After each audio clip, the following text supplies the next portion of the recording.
Welcome to தமிழா. இன்றைக்கி நம்ம என்ன செய்ய போகிறோன்னா வெண்பொங்கல் செய்ய போகிறோம். மிளகு போட்டது.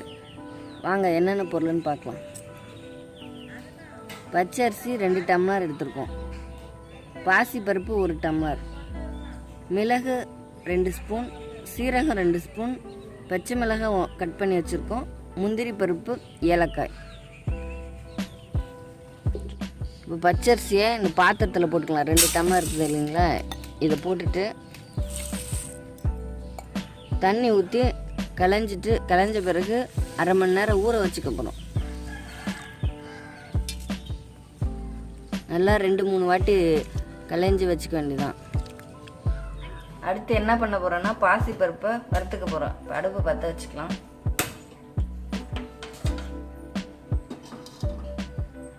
பாசி பருப்பை போட்டு வறுத்துக்கலாம். இப்போ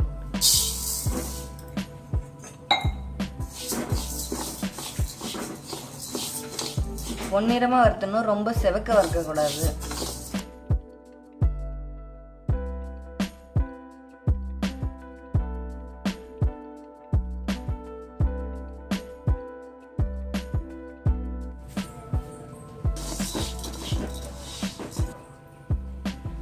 பாசி பருப்பு நல்லா வறுத்து வச்சு பாருங்க. இப்போ நம்ம வேற பாத்திரத்தில் மாற்றிக்கலாம்.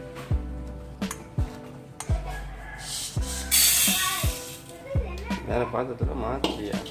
மாற்றிட்டு இப்போ இதை நம்ம ஊற வச்சுட்டு 1/4 மணி நேரம் ஊற வைக்க போகிறோம். தண்ணி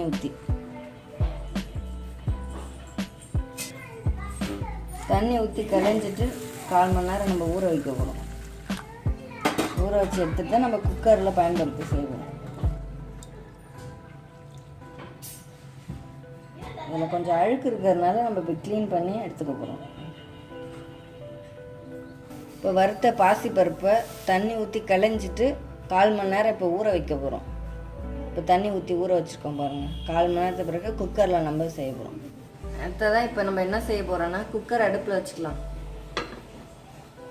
இப்போ இந்த டம்ளரால் நம்ம 2 டம்ளர் அரிசி 1 டம்ளர் பாசி பருப்பு எடுத்துக்கோம். அப்போ 1 டம்ளர் அளவுக்கு அரிசினா 3 டம்ளர் நாங்கள் தண்ணி சேர்த்துக்க போகிறோம். அப்போ 9 டம்ளர் தண்ணி ஊற்ற போகிறோம்.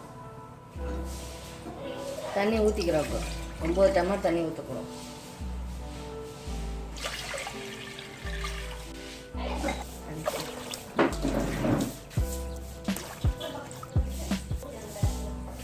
ஒம்பது டம்ளர் தண்ணி ஊற்றின பிறகு பச்சரிசி ஊற வச்சுருக்கோம் இல்லைங்களா, அதையும் நம்ம அதில் சேர்த்துக்கலாம்.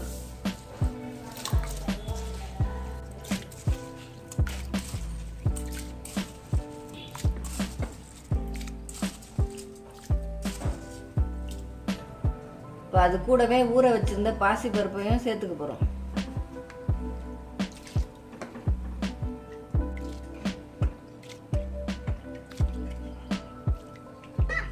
இப்போ இதில் நம்ம பாலை சேர்த்துக்க போகிறோம். பால் சேர்த்தா தான் பொங்கல் நல்லாயிருக்கும். வெண்பொங்கலுக்கு கொஞ்சமாக பால் சேர்த்துக்க போகிறோம். உப்பு சேர்த்துக்க போகிறோம். இதுலேயே உப்பு சேர்த்து இப்போ மூடி வச்சிடலாம். இப்போ குக்கரை மூடி வச்சிடலாம். இப்போ விசில் போட்டுக்கலாம். குக்கர்லேருந்து 4 விசில் வந்ததும் நம்ம ஆஃப் பண்ணிடலாம்.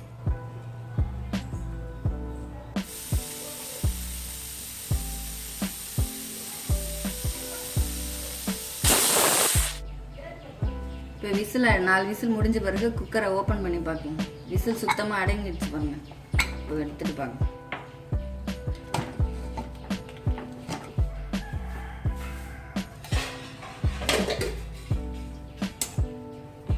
நல்லா வெந்திருக்கு பாருங்க குழைவா.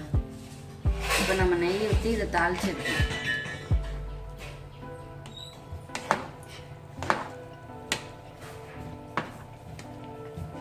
பாருங்க நல்லா வெந்திருக்கு. இப்போ தாளிக்கலாம்.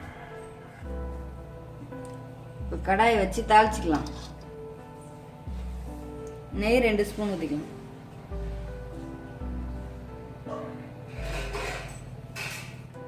ரெண்டு ஸ்பூன் எண்ணெய் ஊற்றிக்கலாம். அப்போ தான் பொங்கல் சாஃப்டாக நல்லா தளர்வாக இருக்கும். எண்ணெய் நெய் சூடாயிடுச்சு. இப்போ முதல்ல மிளகை போட்டுக்கலாம். மிளகு சேர்த்த பிறகு சீரகத்தையும் சேர்த்துக்கிறோம் 2 ஸ்பூனு. அடுத்ததாக பச்சை மிளகா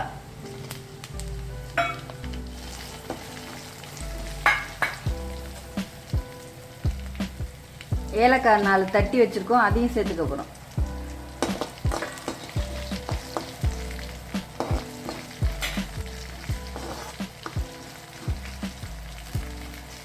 அடுத்ததாக முந்திரி பருப்பு, ஒரு 10 பல்லு முந்திரி பருப்பு வச்சுருக்கோம், அதையும் சேர்த்துக்கலாம்.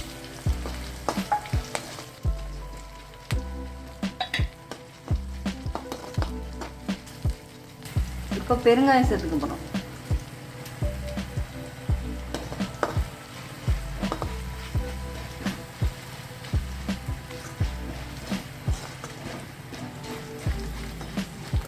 இப்போ கடைசியாக நம்ம கருவேப்பிலையை சேர்த்து இறக்க போகிறோம்.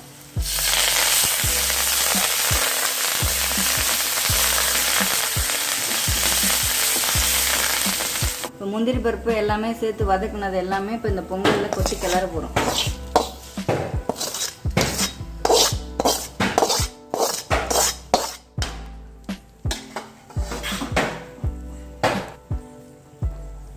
கொட்டினதை எல்லாமே கலந்து வேண்டியதான், கிளறிக்கலாம் நல்லா.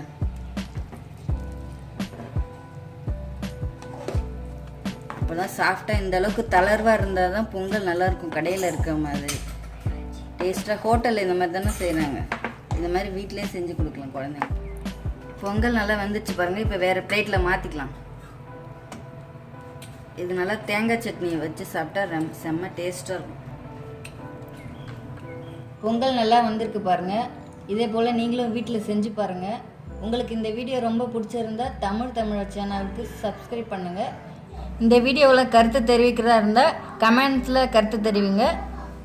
மேலும் இதை போல் அடுத்த வீடியோக்களை பார்க்கலாம். நன்றி, வணக்கம்.